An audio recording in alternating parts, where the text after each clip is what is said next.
instead of a routine patient, I became a routine customer to try different kind of pharmaceuticals, just completely incinerate your gut, regardless of how well you're trying to keto out of it. Because about this time, I still was adding plants, and I think when I tried to increase my plants, when I was having the problems, it just got even worse. So I knew I couldn't trust the plants, but I actually woke up as they were sewing up my intestines. I woke up prematurely.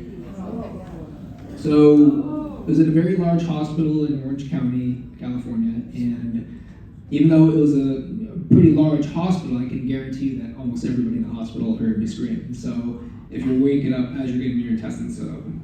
So they had to drug me back up with a bunch of morphine, tramadol. You can kind of just add on everything they did to basically sedate me for like another 12 hours. I started complaining, and one of the physician's assistants said, "Oh, I think that's just a hematoma. It's gonna go back down. It's normal." And I was like, "You gotta be kidding me." I was trying to watch my language because I'm an Italian attorney, and I was like, anyways, but it got even worse where it got to the size of a grapefruit, and I sent a photo via email to the surgeon's office. They said, "Get into the ER immediately." So I had to immediately go back to the hospital a couple weeks later. They had to cut me back open, and they said this is kind of an emergency to get the infection out as fast as possible. They did not sedate me, so I felt the whole thing. They put some lidocaine injections around there, but they said, "Oh, we're going mainly superficial." No, they had to go to a very, very deep infection all the way down, and I was awake the entire time. So you can see, if you see me doing some adrenaline stuff lately, I have a really good pain tolerance now. So, because I've broken many bones in my body as an athlete, but I can tell you, getting your intestines cut open while you're awake, yeah, it's twice. So, and then it happened again a couple weeks later. It was mostly superficial, but they had to cut it open again. So I was basically, I got to the point where I said, I'm just going to do a 10-day water fast. Just push it, just nothing but water for 10 days. I wasn't already a big guy. And I actually did 10 days of water, but as I was kind of planning on refeeding, I was looking more into the GAPS diet and bone broth. And I was like, let's just make this just a slow cooked like roast, basically. That I did on the refeeding, and that's where it triggered, where I started feeling better. Because a lot of you have done fasting, and you know that most of the fasting clinics in the US are run by vegans? Sweet. I went to some of those in the past. So after that, I started doing an elimination diet where I started refeeding what I could handle, and I was realizing that I was not reacting to any of the meats. It's just when I was eating the plants. And then November 2018, I actually decided to go straight over to Budapest, Hungary on Thanksgiving Day from LA all the way to Budapest to stay with Dr. Zsófia Clemens in her clinic, because I found out she's one of the creators of this meat-based diet when you think of it, because they were doing clinical trials of using a meat-based ketogenic diet to treat so many different autoimmune conditions. So a lot of people don't give a lot of credit, but Dr. Clemens was one of the originators. So I stayed with them, and when I went over there, I conversed with, she looked at my past, she's like, all right, nothing but meat, fat, salt, and water, that's it. I was like, what about supplements? No supplements. Not even any vitamins, not even vitamin D, nothing. We do not allow any supplementation. You do just nothing but meat, fat, salt, and water. I'm like, what about the motility? And she's like, you're gonna eat plenty of fat. You're not gonna have a problem with motility. And she was completely right, by the way. Easy, no medication. So I got off all these painful pharmaceuticals, and I was able to get off painkillers too, because that's something you take after surgeries, especially in those conditions, right?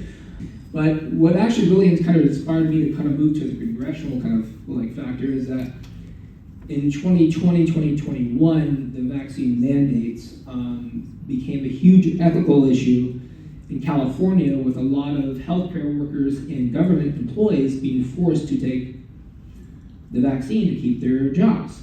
I thought it was a big ethical issue, so when I spoke out against that, as well as the mask mandates, people try to report me to the state bar because you're being the anti-vax attorney. And so before I became known as a carnivore lawyer, I was probably known as the anti-vax lawyer or something like that. But so it started going on. It kind of motivated me to try to make a change at the congressional level, because I think more of our future doctors should be taught differently, and that's what I'm really admire of the carnivore community, is using food to treat yourself as medicine, and you're seeing the whole Hippocratic Oath come into play too. So that's one of my movements, is to not only move everybody to a carnivore-based diet, but also to get people off harmful medications, especially some of these recent ones.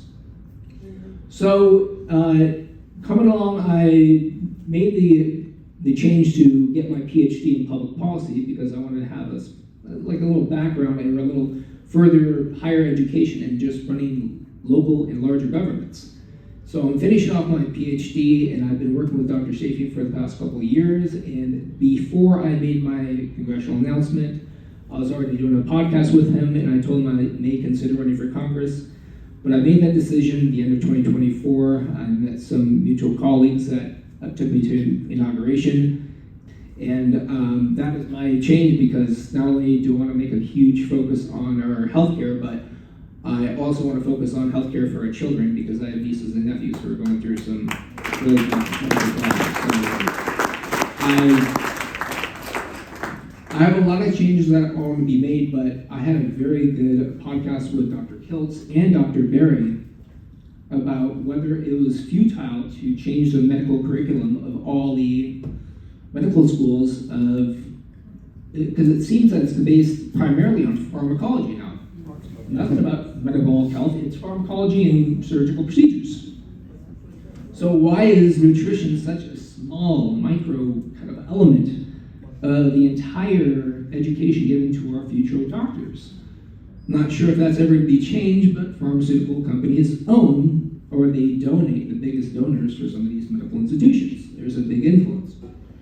So I want to make some changes to that level, but I also want to see, since I'm doing my PhD, which is all based on clinical trials, you're researching qualitative and quantitative data. So you're doing surveys and you're doing markers. And I said, hey, Dr. Berry, if we can get some more federal funds going to clinical trials on natural ketogenic diets versus to show the benefits to outweigh those of pharmaceuticals, would it be proper that we can get some federal funding for that? To see if we can get blood markers and surveys from people that have been on medications in a very standard American diet versus going to off all medications and going to a ketogenic diet over the course of 30, 60, 90-day increments. Do you think federal funds should fund that type of research to show people that there's more clinical research showing the benefits of a ketogenic diet, especially animal-based ketogenic diet? I think this is my fourth Healing Humanity event that I've been to. I'm very honored. I'm very appreciative that Kerry and Adam are doing this documentary. So I think it's an awesome project. So I think some more attention and funds should be going. So expect some more funds coming from me too. And I'm open to any questions, and I'm looking forward to sharing this campaign with you guys.